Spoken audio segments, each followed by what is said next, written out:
महाराज जी, आज मेरा जन्मदिन है। जिंदगी का एक और साल कम हो गया। इसी हाँ, जन्मदिन पहले में आदमी हो जो ऐसा बोल रहे हो। नहीं तो प्राय खुशी मनाते हैं। और हम यही कहते हैं कि बर्थडे में ठीक है, आप आनंदित होइए, लेकिन विचार कीजिए कि आनंद का विषय नहीं है, विचार का विषय है। कि पता नहीं अब हमें कितने दिन और रहना है इस भूमि में। 1 वर्ष चले गए, लेकिन जो हम कार्य करने के लिए यहाँ आए हैं उस पर हमारी दृष्टि गई कि नहीं। 1 वर्ष में हम कितना नाम जप किए, कितना दूसरों का हित किया, कितनी हमने सेवा की, समाज की, माता पिता की, परिवार की। अगर ठीक ऐसा लग रहा है मेरा 1 वर्ष ठीक गया, मैंने कोई शास्त्र विरुद्ध, वाणी के विरुद्ध आचरण नहीं किया, और नाम कीर्तन किया जाए कम से कम 5 घंटे, 24 घंटे आज हमें उत्सव मनाना इसी बहाने से ही ना। तो 5 घंटे गुरुवाणी का कीर्तन, नाम कीर्तन, और कुछ संत भक्तों को भोजन पवाया, और निश्चय किया कि इस वर्ष में जो गलती हुई है आगे जीवन में हमसे ना हो, तो आपका जन्म सार्थक है। जिसकी मृत्यु अच्छी है उसका पूरा जीवन सार्थक हो गया। मृत्यु अच्छी उसकी है जो जीवन में किया जाता है, मरने के समय वो हिसाब रूप धारण करता है, ध्यान रखना। ये हम तुम्हें बहुत अनुभव की बात बता रहे हैं। जैसे तुमने खूब अत्याचार किए, पापाचरण किए, अब जो तुम्हारी दुर्गति होनी, वो मरने के समय तुम्हारे आचरण रचना रचेंगे। कुछ चिंतन नहीं होगा, वही चिंतन होगा जो तुमने किया है, वही उसका परिणाम सामने आ जाएगा। जो कुछ बनना है वो तुम्हें पहले ही पता चल जाएगा कि अब हमारी है। तो मन पछितई है अवसर, अब उस समय कुछ हो नहीं सकता, क्योंकि कापी जांच में पहुंच गई, अब तुम उसमें बदल नहीं सकते हो। अब केवल पछताना पछताना रहेगा। तो ऐसा हमारा जन्मदिन मने कि हमारी मृत्यु सुधर जाए, हमें पछताना ना पड़े। मालिक के सामने जाने की बात आने पर हमें ऐसी खुशी होनी चाहिए जैसी होना चाहिए।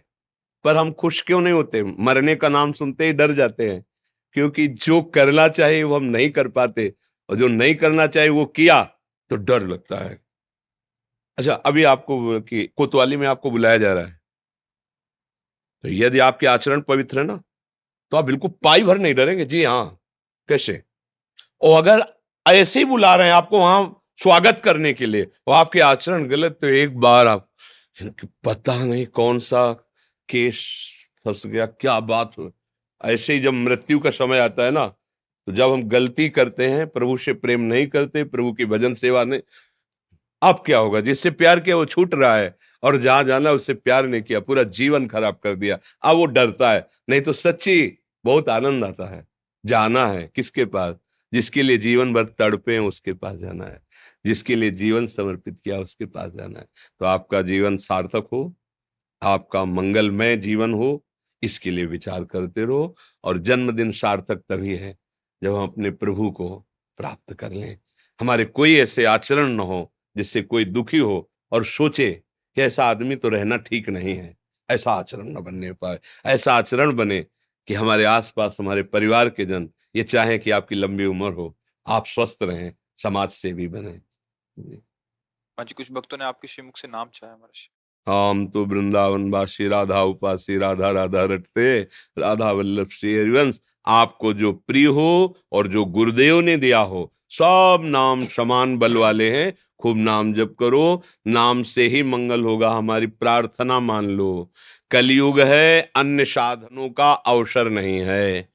अगर आप यज्ञ करना चाहें तो हविष्यान्न शुद्ध नहीं है, मंत्र का शुद्ध उच्चारण करना भी कठिन है, त्रिकाल संध्या नहीं है। कोई बिरले जन ही अब यज्ञोपवीत की मर्यादा, संध्या की मर्यादा, वैदिक सिद्धांतों का गायन रटन, उस पर चलना, तो सब साधन धीरे धीरे खोखले से होते चले जा रहे हैं। जहां हमारा आहार शुद्ध नहीं तो हमारा आचरण कैसे शुद्ध होगा? हम कैसे आराधना करेंगे? एक बात है कलयुग में, अपवित्र हो पवित्र हो, कैसे भाव में हो कुभाव में हो, आप नाम जप करेंगे आपका मंगल हो जाएगा।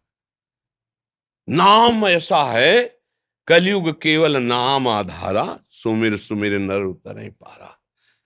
अन्य युगों में तो और साधनाओं का वर्णन है, अब कलयुग में साधना सीधे चला नहीं जा रहा, बैठा नहीं जा रहा। क्या हम पद्मासन लगाएं, क्या सिद्धासन लगाएं? बाल्यावस्था से ऐसे मोबाइल आदि ऐसा कुसंग है कि इंद्रियां काबू में वैसे ही नहीं होती, और चंचलता की पूरी सामग्री है अभी। तो चलो, जैसे हो उसी स्थिति से तुम्हारा कल्याण अगर करने में कोई समर्थ है तो नाम है। बहुत प्रियाजू और लालजू का नाम बहुत महामहिम है। राधा राधा, कृष्ण कृष्ण, श्याम श्यामा, श्याम श्यामा, परम सुख की प्राप्ति का। जैसे मनाए, स्नान किए हो ठीक, नहीं किए हो ठीक, नहीं सुधार पा रहे हो तो ठीक, सुधर गए तो ठीक। अगर आप मतलब बहुत अच्छे आचरण वाले हो लेकिन नाम नहीं है, तो आपको भगवत प्राप्ति थोड़ी हो जाएगी। आपके बुरे आचरण रहे हैं, अब आप सत्संग प्राप्त किए, नाम जपने लगे, तो आपको कोई भी ऐसी गति नहीं जो प्राप्त ना हो जाए। महामोदमयी नाम उठा देगा। नाम आपको, आप नाम को पकड़ लीजिए बस, जो नाम प्रिय लगे। देखो, हमारे भगवान के अनंत नाम है, पर नाम हमें वही प्रिय लगना चाहिए जो गुरुदेव प्रदान करें। गुरु प्रदत्त नाम की बड़ी महिमा, गुरुमुख से निकला हुआ जो नाम है वो मंत्र मूलम गुरु वाक्यम मोक्ष मूलम गुरु कृपा। जो गुरुदेव बोले फिर वो जो नाम जप करे, महामंगल प्रदान करता है।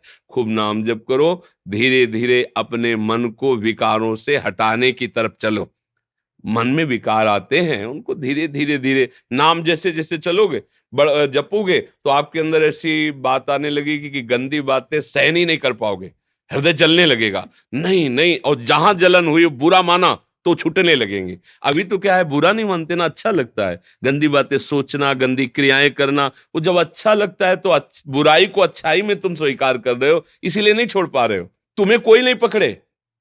खास बात यह है, माया में सब बंधे हैं, लेकिन माया ने किसी को नहीं बांधा।